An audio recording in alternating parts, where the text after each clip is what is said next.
जय हिंद, वंदे मातरम।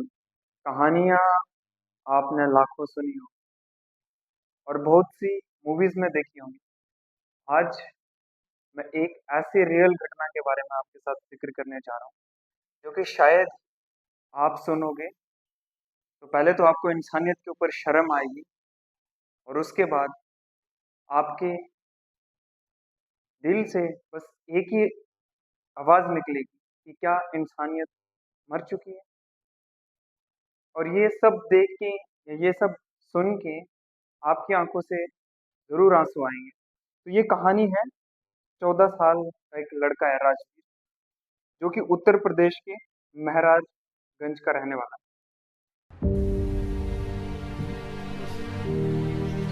हम लोग द्वार पे ठेला लेके खड़ा थे तो नाते रिश्तेदार से मदद मांग रहे थे। मदद कोई नहीं कर रहा था तो दफनाना है तो जो वहाँ पर रहते हैं वो कहे यहाँ पर फुकाता है, दफनाना नहीं तो वहाँ से कहे। है।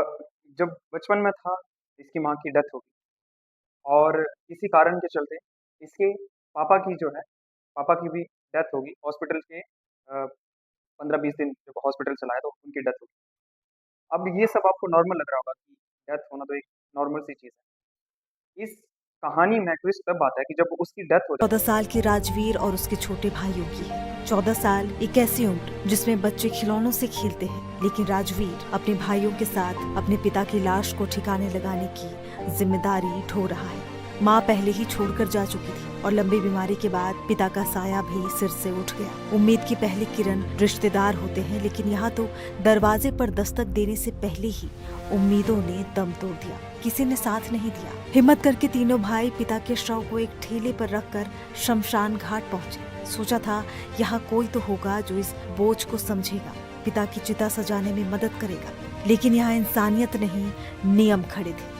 उनसे कहा गया लकड़ी लेकर आओ, तभी अंतिम संस्कार होगा। अब जरा जाती है तो हमारे पास एकमात्र सहारा होते हैं हमारे रिश्तेदार। और इस बच्चे का इसका एक छोटा भाई था जिसकी एज इससे कम है। अब उसका एग्जैक्ट मेरे को पता नहीं।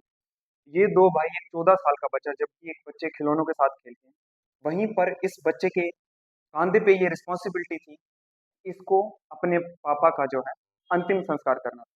अब दुर्भाग्य इस देश का, दुर्भाग्य इस समाज का और दुर्भाग्य इन बच्चों का ये रहा कि उनको ना ही तो कोई एम्बुलेंस थी और ना ही उनके पास जो उनके रिश्तेदार थे और ना ही कोई। इन बच्चों ने, अब ये तमाचा है उन लोगों के ऊपर जो वृद्धावस्था में अपने माँ बाप को वृद्धाश्रम में छोड़ के आते हैं। इन इस 14 साल के बच्चे ने और इसके छोटे भाई ने अपने पापा को लिया किसके ऊपर, ठेले के ऊपर रख के उनकी डेड बॉडी को, और ये अंतिम संस्कार के लिए निकलते हैं। इन्होंने बहुत से लोगों से हेल्प मांगी, किसी ने भी इनकी मदद नहीं की। कुछ लोगों ने कहा कि ये टेक्निक हो सकती है भीख मांगने की, तो किसी ने कुछ कहा। और यहाँ पर ये तमाचे उन धर्म के ठेकेदारों को जो कि हमेशा इस बात पे रहते हैं कि कभी इस धर्म करके तो कभी उसके साथ लड़ाओ। वहीं पर इस बच्चे ने ये स्टेटमेंट दी है कि जब उसके पास बहुत से नेता लोग वगैरह भी आए, किसी ने कोई हेल्प नहीं करी। अब 14 साल का बच्चा है, इसकी एज खेलने की है और ये ठेले पे अपने बाप को लेके उनका अंतिम संस्कार करने के लिए दर दर भटक रहा है, जबकि उसको कोई सहायता, उसको कोई हेल्प नहीं मिली। वहीं पे जब थक हार के वो पहुंचता है एक शमशान घाट पे कि चलो कम से कम यहाँ पे तो मेरी सुनवाई होगी और यहाँ पर तो कम से कम मेरे पापा का अंतिम संस्कार होगा। अब एक बच्चा जिसके पास कफन तक के पैसे नहीं है, वो अपने पापा का संस्कार करने के लिए कहाँ से पैसे लाएगा, जबकि वहां पर उसको कहा जाता है कि आप पहले पैसे लाओ, उसके बाद जो है पैसे लाके लकड़ी जो है आप खरीद के लाओ, तब संस्कार होगा। बच्चे के पास तो थे नहीं, 14 साल का बच्चा, खेलने की उम्र में उसके सर पे इतनी बड़ी जिम्मेवारी है और शर्म आती है कि हमारे समाज पे कि समाज इतना गिर चुका है।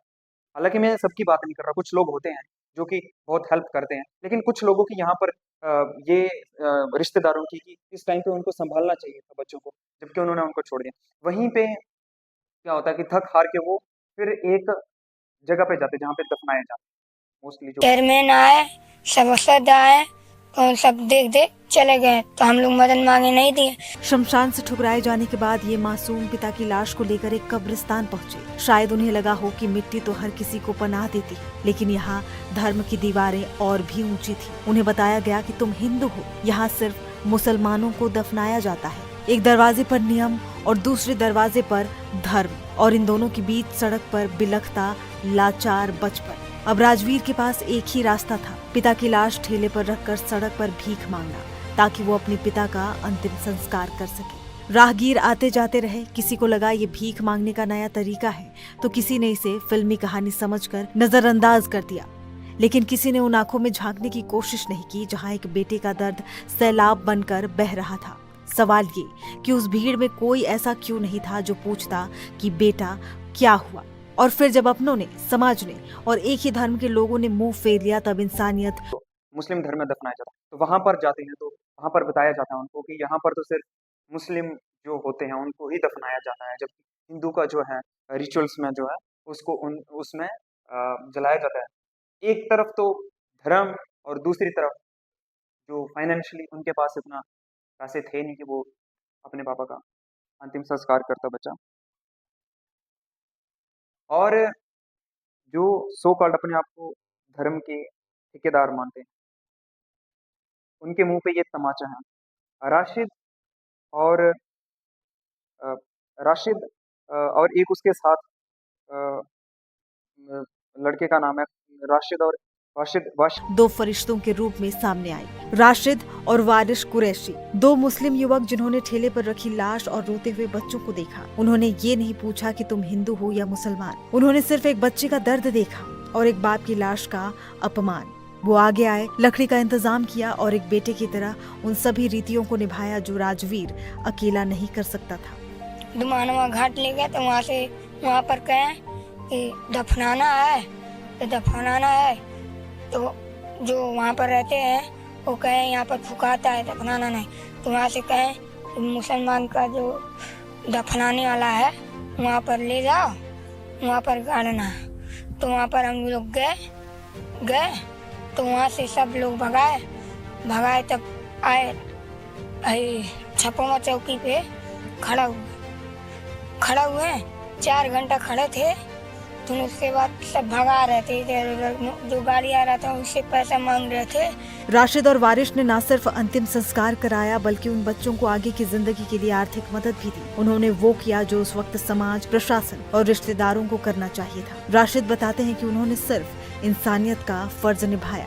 मैं वहाँ पहुँचा तो लोगों ने बताया, उनके परिवार वालों ने, जो बच्चे थे सब, कि 2 दिन हो गया कोई मदद नहीं कर रहा है, और हम लोग देखिए कुदार लाए हैं दफन करने के लिए, इसको गाड़ने के लिए। तो वहाँ पे जो दुमानवा घाट के गौतम भैया हैं हमारे, वो बेचारे कहने लगे कि यहीं दफन करवा दो। तो ये लोग कहने लगे अच्छा अभी दफन करा दिया जाएगा, पहले देख लिया जाए लकड़ी की कहीं व्यवस्था हो जाती है। थक मान के हार के ये लास्ट में दफन करने के लिए एग्री भी हो गए। तो इधर उधर भटका दफन भी नहीं लोगों ने करने दिया। इसके बाद जो है मैंने सारी व्यवस्थाएं करा करके, जो भी रीति रिवाज धार्मिक हिसाब से होती हैं, उस हिसाब से हमने लकड़ी और तमाम चीज़ें करा करके मैंने रात्रि 11-12 बजे तक वहाँ रह करके सब कराया। ये घटना हमें बहुत कुछ सोचने पर मजबूर करती है। क्या हमारे पूजा स्थल और अंतिम संस्कार की जगहें इतनी संवेदनहीन हो? कुरैशी और राशिद, ये 2 मुस्लिम लड़के जब देखते हैं उसको, तो वो जब उनको पता चलता है, समझ आता है, वो उनको पार्थिव शरीर को लेके जाते हैं और पूरे रिचुअल्स के हिसाब से उनका अंतिम संस्कार जो है करते हैं। और उनको ये भी कहते हैं कि कोई आर्थिक सहायता की ज़रूरत हो तो वो हम प्रोवाइड कराएंगे। हमारे देश में आज के टाइम पे आप देख रहे होंगे कि लोग धर्म को लेके लड़ रहे हैं, धर्म को लेके एक दूसरे को काटने तक के लिए तैयार हैं कुछ लोग, और वहीं